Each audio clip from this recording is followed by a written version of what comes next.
왜 이 야고보서를 신약의 잠언이라고 부르느냐? 이 야고보서가 잠언처럼 실제적인 권면과 교훈들로 가득 차 있기 때문입니다.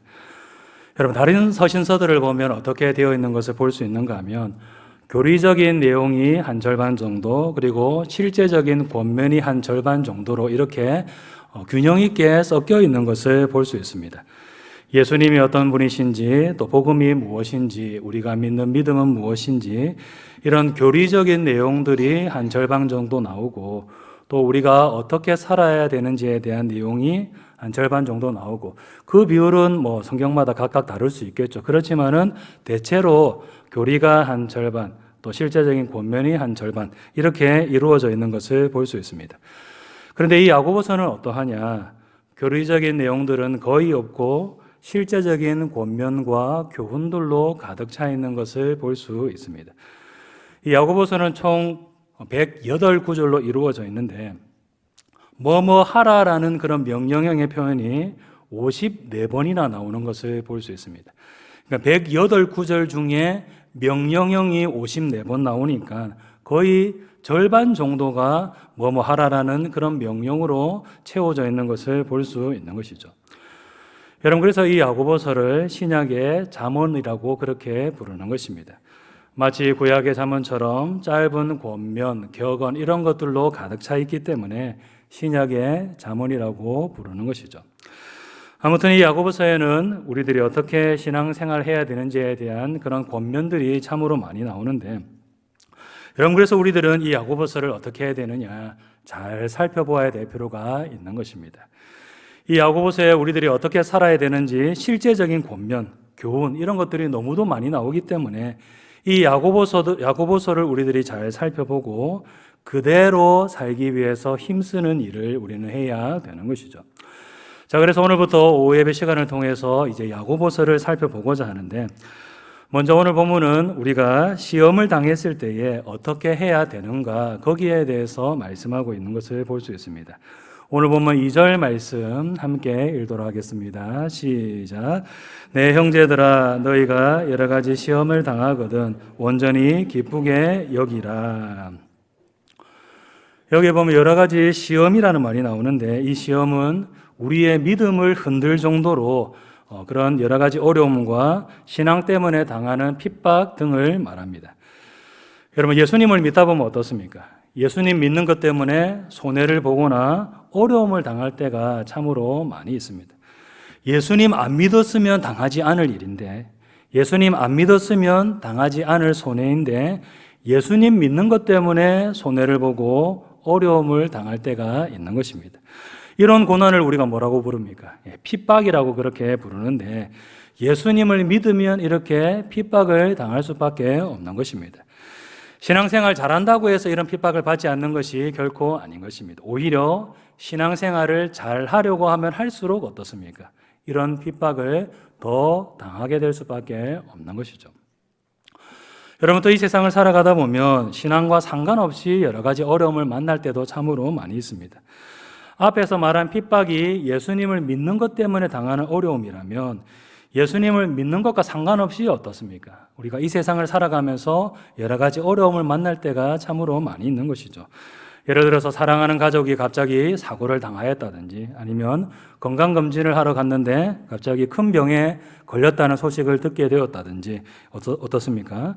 예수님을 믿는 사람이나 믿지 않는 사람이나 다 겪는 어려움들이 있는 것입니다. 예수님을 믿는다고 해서 이런 어려움들이 피해갑니까? 그런 것이 아닌 것이죠. 예수님을 믿는 사람이나 믿지 않는 사람이나 똑같이 이 세상을 살아가면서 당하는 어려움이 분명 있는 것입니다. 아무튼 우리가 이렇게 살아가면서 여러 가지 어려움과 고난을 만날 때가 있는데, 이런 일들을 만나게 되면 어떻습니까? 우리의 믿음이 흔들리는 그런 일이 일어나게 됩니다. 하나님께서 왜 나에게 이런 일을 허락하셨지? 하나님께서 나를 사랑하시지 않나? 사랑하신다면 왜 이런 일 안 막아주시고 내게 이런 일이 일어나도록 허락하셨을까?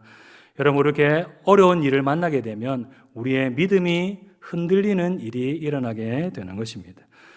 이런 일들을 만나게 되면 너무도 괴롭고 힘들기 때문에 하나님 정말 나를 사랑하시는 것 맞나부터 시작해서 여러 가지 생각이 들게 되고 이런 생각을 계속해서 하다 보면 우리의 믿음이 흔들리는 일이 일어나게 될 수밖에 없는 것이죠. 여러분, 그래서 오늘 본문은 이런 어려움과 고난을 무엇이라고 부르고 있는가 하면 시험이다라고 그렇게 부르고 있는 것입니다. 또 3절을 보면 시련이라고 그렇게 표현하고 있는데 오늘 본문은 바로 그런 시련이 왔을 때 우리가 어떤 반응을 보여야 되는지에 대해서 말씀하고 있습니다. 첫 번째로 시련이 왔을 때 우리가 어떻게 해야 되느냐? 기쁘게 여겨야 된다라고 오늘 본문은 말씀하고 있습니다. 1번 같이 읽겠습니다. 시작. 시련이 왔을 때 그것을 기쁘게 여겨야 합니다. 여러분, 우리의 믿음을 흔들 정도로 감당하기 힘든 어려움과 고난이 찾아오면 어떻습니까? 사람이 어떤 반응을 보일 수밖에 없습니까? 낙심하는 반응을 1차적으로 보일 수밖에 없습니다. 너무도 힘들고 고통스럽기 때문에 일단 사람이 낙심이 드는 것입니다. 그리고 그 다음으로는 어떤 반응이 들기 마련입니까? 하나님을 원망하거나 불평하고 또 주변 사람들을 향하여서 원망과 불평을 쏟아내는 그런 반응을 보이기가 굉장히 쉬운 것이죠. 여러분, 근데 오늘 본문은 그런 시련이 왔을 때에 어떤 반응을 보여야 된다라고 말씀하고 있습니까? 기쁘게 여기는 반응을 보여야 한다라고 말씀하고 있습니다. 여러분, 그러면 시련이 왔는데 왜 기쁘게 여겨야 한다라고 그렇게 말씀하고 있는 것일까요? 여러분, 그것은 시련 자체 때문이 아니라 시련이 가져올 미래의 유익이 있기 때문인 것입니다. 한번 띄워주십시오. 시련 자체 때문이 아니라 같이 한번 읽도록 하겠습니다. 시작. 시련 자체 때문이 아니라 시련이 가져올 미래의 유익 때문에 시련을 기쁘게 받아들여야 합니다. 어려움과 고난이 왔는데 기뻐한다는 것은 사실 말이 되지 않는 일입니다. 고통스럽고 괴롭고 힘든데 그 상황으로 인하여서 어떻게 기뻐할 수 있겠습니까? 상황 자체로 기뻐한다면 그것은 사람이 아닌 것이죠. 또 고통을 즐기는, 고통을 느끼면 쾌락을 느끼는 이상한 사람이라고 그렇게 말할 수가 있는 것입니다. 당연히 그런 상황 때문에는 기뻐할 수가 없는 것이죠. 여러분, 그러나 상황 자체 때문에는 기뻐할 수 없지만 어떻습니까? 우리가 기뻐할 수 있는 것은 그러한 어려움과 고난이 가져올 미래의 유익이 있기 때문에 우리는 기뻐할 수 있는 것입니다. 어려움과 고난을 통하여서 우리의 믿음이 더욱더 자라나게 된다든지 아니면 그런 상황과 환경 때문에 더욱더 하나님께로 가까이 나아가게 된다든지 이런 고난과 어려움을 통하여서 얻게 되는 미래의 유익이 있기 때문에 우리는 기뻐할 수 있는 것입니다. 현재의 내가 당하는 상황, 고통 이런 것 때문에는 결코 우리가 기뻐할 수 없지만은 이 일로 말미암아 일어나게 될 미래의 유익을 바라보면서 우리는 기뻐할 수 있는 것입니다. 오늘 본문은 바로 거기에 대해서 말씀하고 있는데 오늘 본문 3절을 보면 이렇게 말씀하고 있습니다. 같이 한번 읽겠습니다. 시작.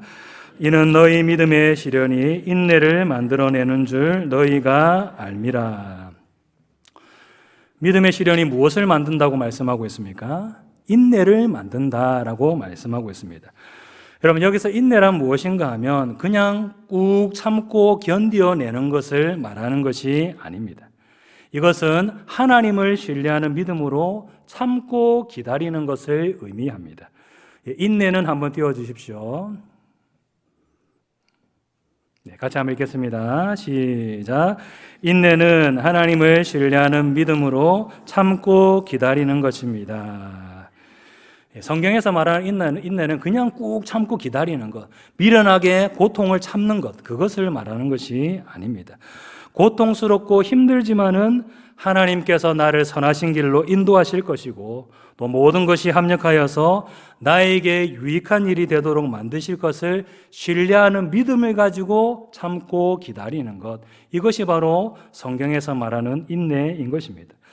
하나님께서 선하게 역사하실 때까지 믿음을 가지고 참고 기다리는 것, 이것이 바로 성경에서 말하는 인내인데 여러분, 이런 인내는 어떤 환경 속에서만 만들어질 수 있겠습니까? 바로 고난을 당하는 그런 환경 가운데서만 만들어질 수가 있는 것입니다. 여러분, 모든 일이 형통하고 좋은 일만 일어나는데 이런 믿음을 가지고 참고 인내하는 이런 믿음 가질 수 있겠습니까? 없겠습니까? 좋은 환경 가운데서는 이런 믿음이 생길 수가 없는 것입니다. 좋은 일만 일어나는데 무슨 견디어내는 믿음이 필요하겠습니까? 이런 환경 가운데에서는 인내하는 믿음이 결코 만들어질 수가 없는 것이죠.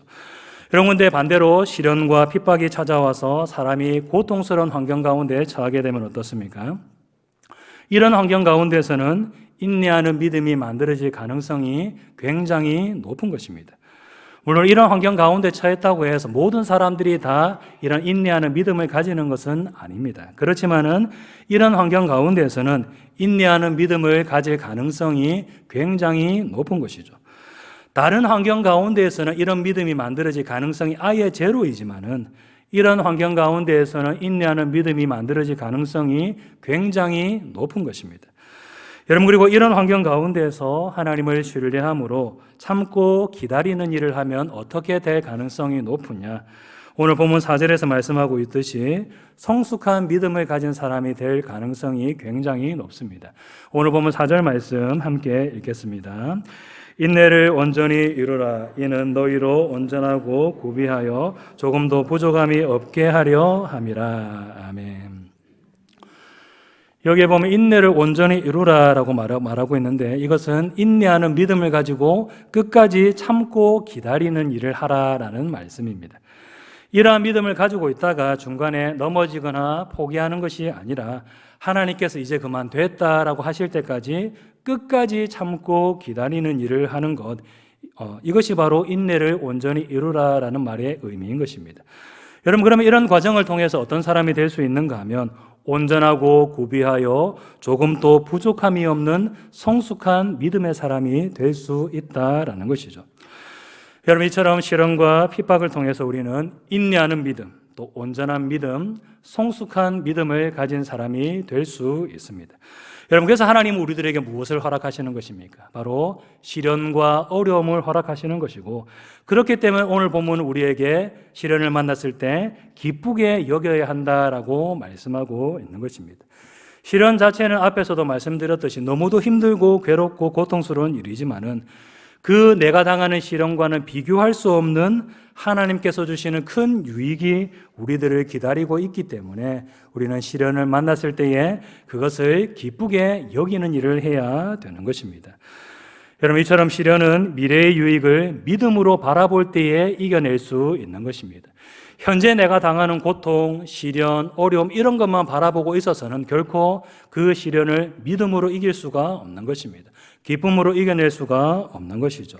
현재 내가 당하는 고통에 집중하는 것이 아니라 이 시련이 가져올 미래의 유익을 믿음으로 바라볼 때에 우리는 시련이 와도 넘어지지 않고 믿음을 가지고 인내하면서 기쁨으로 그 시련을 이기게 될 수 있는 것입니다.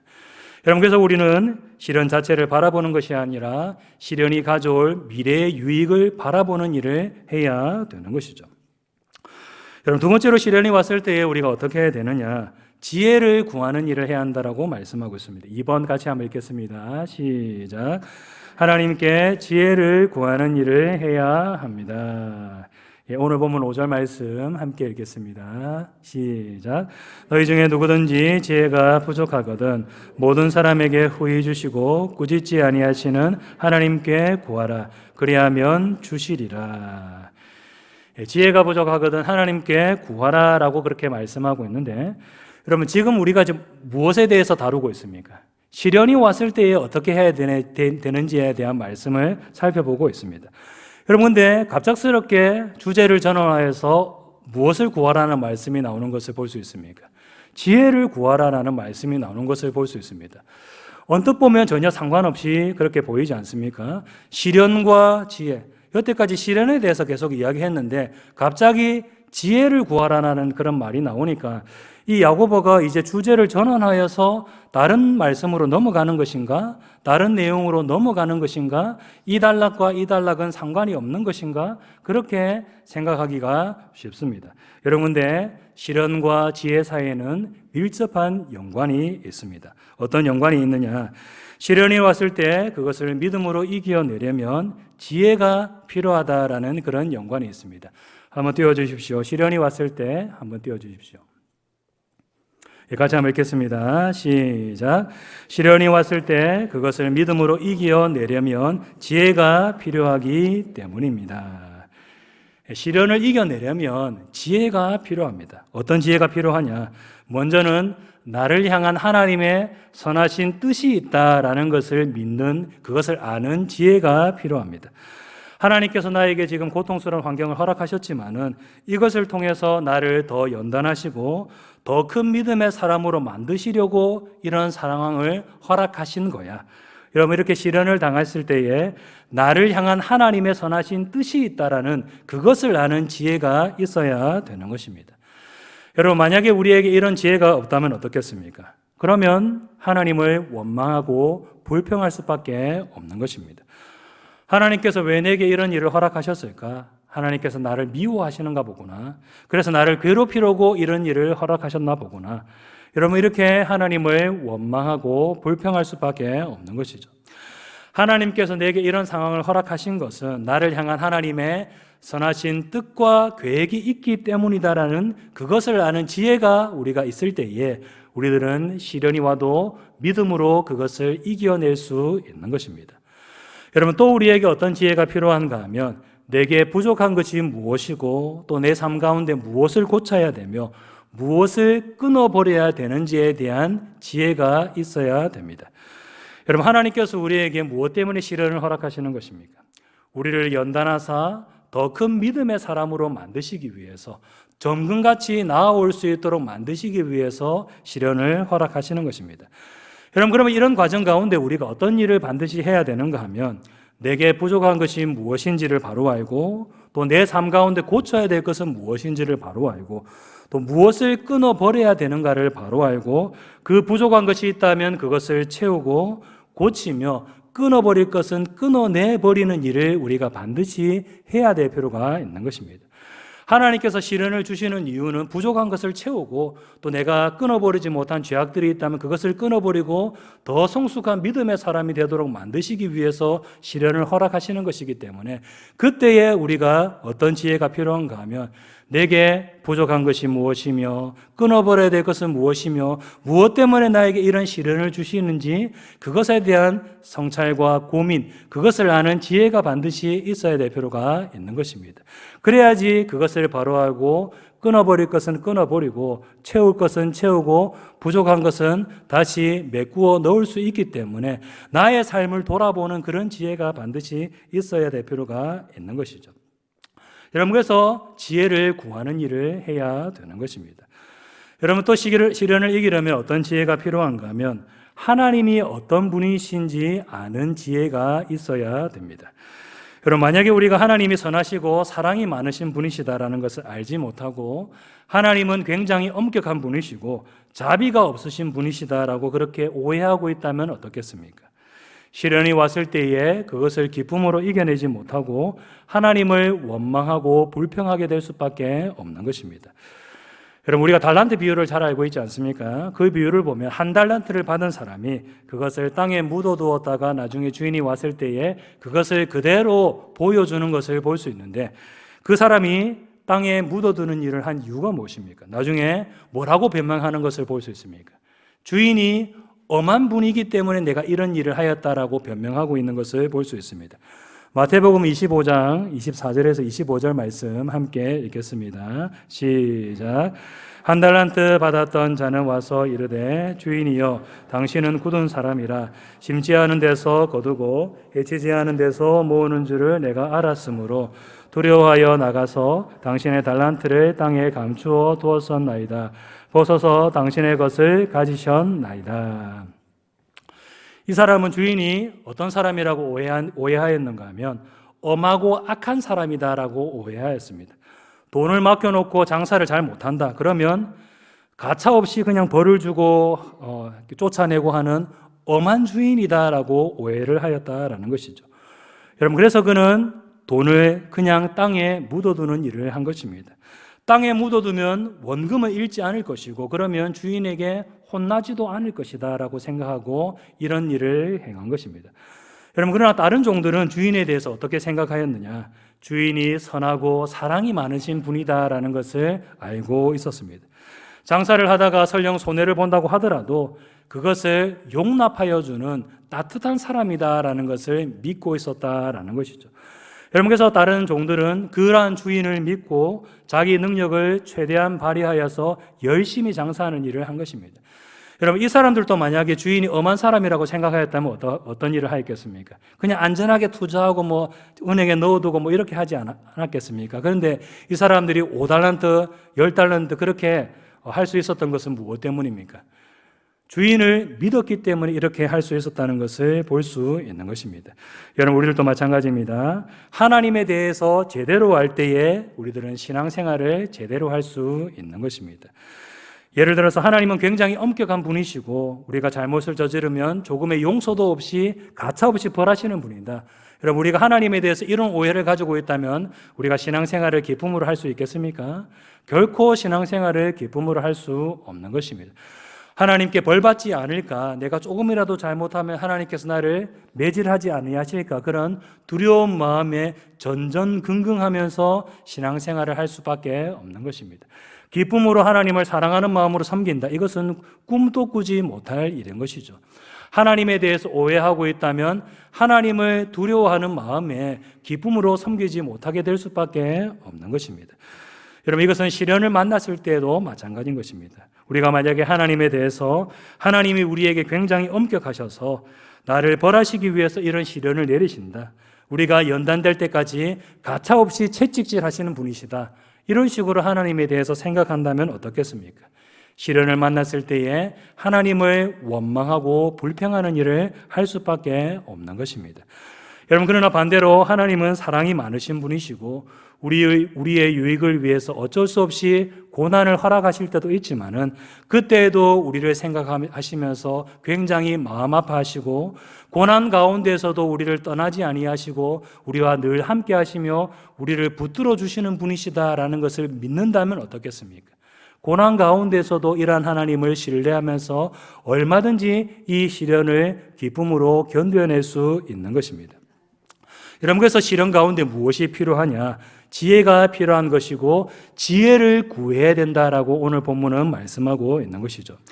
여러분, 특별히 오늘 보면 이렇게 지혜를 구할 때에 우리가 어떻게 구해야 되느냐, 두 가지를 말씀하고 있는데, 첫 번째로 하나님은 후하게 주시는 분이시다라는 것을 믿고 구해야 한다라고 말씀하고 있습니다. 오늘 보면 5절 말씀을 다시 한번 더 읽도록 하겠습니다. 시작. 너희 중에 누구든지 지혜가 부족하거든 모든 사람에게 후히 주시고 꾸짖지 아니하시는 하나님께 구하라. 그리하면 주시리라. 하나님이 어떤 분이라는 것을 믿고 구해야 된다고 말씀하고 있습니까? 후히 주시고 꾸짖지 아니하시는 분이다라는 것을 바로 알고 기도해야 된다라고 말씀하고 있습니다. 여러분, 앞에서 하나님에 대해서 아는 것이 중요하다고 말씀드리지 않았습니까? 기도할 때도 마찬가지인 것입니다. 하나님이 어떤 분이신가, 그것을 바로 알고 우리가 기도해야 되는 것입니다. 우리가 지혜를 구하는 일을 할 때에 인색하게 주시는 분이 아니라 후하게 넘치도록 주시는 분이시다, 이것을 바로 알 때에 우리는 제대로 기도하고 간구할 수 있게 되는 것입니다. 우리가 구할 때에 째째하게 주시는 분이 아니라, 안 주려고 하시는 분이 아니라 풍성하게 주시기를 기뻐하시는 분이다, 이것을 우리들이 바로 알고 기도하는 일을 해야 되는 것입니다. 여러분, 두 번째로 오늘 보면 우리가 조금도 의심하지 않는 믿음으로 구해야 된다라고 말씀하고 있습니다. 오늘 보면 6절에서 8절 말씀을 함께 읽겠습니다. 시작. 오직 믿음으로 구하고 조금도 의심하지 말라. 마치 바람에 밀려 요동하는 바다 물결 같으니 이런 사람은 무엇이든지 죽게 얻기를 생각하지 말라. 두 마음을 품어 모든 일에 정함이 없는 자로다. 아멘. 하나님께 구할 때는 어떤 믿음의 자세로 구해야 됩니까? 반드시 주신다, 의심하지 않는 그런 믿음으로 구해야 되는 것입니다. 기도하는데 하나님께서 내 기도 들어주시겠나? 기도한다고 뭔 일이 일어나겠나? 이런 의심하는 마음으로 기도해서는 결코 안 된다는 것입니다. 그렇게 기도하면 아예 받을 생각을 하지 말라라고 그렇게 말씀하고 있는 것입니다. 그런 의심하는 마음으로 기도하면 어차피 하나님께서 안 주실 것이니까 아예 그런 마음으로는 구하지도 말라라고 강조하고 있는 것을 볼 수 있는 것이죠. 그만큼 우리가 의심하지 않는 믿음으로 기도하는 일이 중요하다라는 것입니다. 기도할 때는 하나님 반드시 주신다, 하나님 반드시 응답하신다, 이런 확실한 믿음으로 우리가 기도하는 일을 해야 한다라는 것입니다. 여러분, 이제 말씀을 맺도록 하겠습니다. 시련은 우리를 고통스럽게 만들지만은 하나님께서 허락하신 시련 끝에는 반드시 우리를 향한 하나님께서 주시는 유익이 있습니다. 우리 성도님들이 이것을 기억하시고 이 믿음으로 시련 가운데서도 낙심하지 아니하고 기쁨으로 시련을 견디어내고 이겨내는 우리 모든 성도님들 다 되시기를 주님의 이름으로 축복합니다.